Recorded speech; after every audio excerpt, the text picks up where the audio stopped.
La chair prévaut et triomphe en moi, je ne puis la vaincre.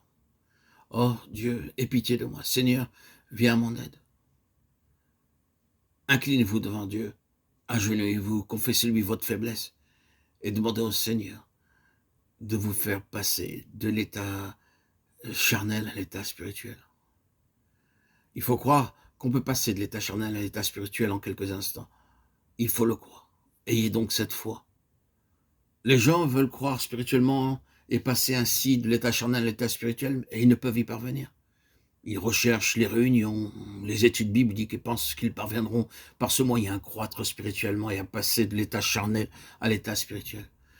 L'état charnel est un état maladif et la croissance ne peut venir qu'après la guérison. Le chrétien charnel est un bébé en Christ, c'est un enfant de Dieu. Paul le dit, mais il est atteint d'une terrible maladie qui l'empêche de grandir. Comment donc la guérison peut-elle venir? Elle ne peut venir que de Dieu. Et Dieu désire vous l'accorder immédiatement. Croyez-le. Ayez donc cette foi persistante, puissante, que Dieu peut vous faire passer de l'état charnel à l'état spirituel en un clin d'œil. Ayez cette foi. Il vous fera grandir.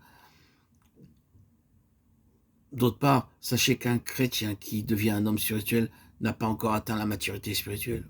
Il ne faut pas attendre d'un nouveau converti qui a obtenu la plénitude du Saint-Esprit ce qu'on peut attendre d'un chrétien d'expérience qui possède la plénitude du Saint-Esprit depuis 20 ans.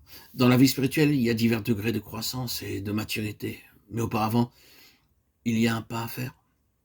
Vous devez changer de position. Et au lieu de rester dans la vie charnelle, entrez dans la vie spirituelle.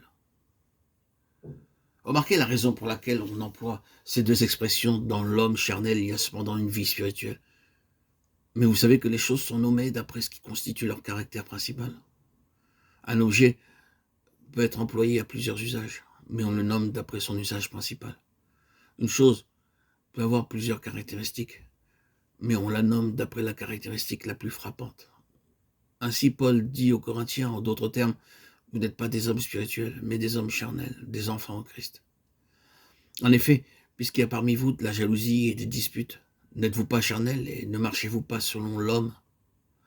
Toutefois, l'homme spirituel n'a pas encore atteint la perfection finale. Il doit encore croître. Mais si vous l'observez, vous voyez que ce qui est le plus frappant dans sa personne et sa conduite, c'est qu'il est vraiment consacré à Dieu. Il n'est pas parfait, mais c'est un homme qui a pris une position juste et qui a dit « Seigneur, je me suis donné à toi pour être conduit par ton esprit.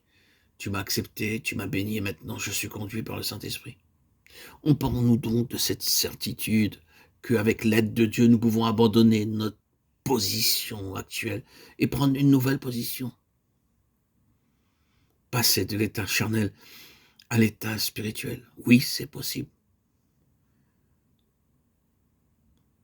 Et cette croissance se fait par notre foi. Demandez à Dieu, Seigneur, aie pitié de moi, viens à mon aide, exauce ma prière. Inclinez-vous devant Dieu, agenouillez-vous devant Dieu, confessez-lui votre faiblesse. Demandez-lui de passer de l'état charnel à l'état spirituel pour vous rapprocher du Seigneur. Et ce n'est pas possible par vous-même. Vous en êtes incapable. Dieu seul peut le faire.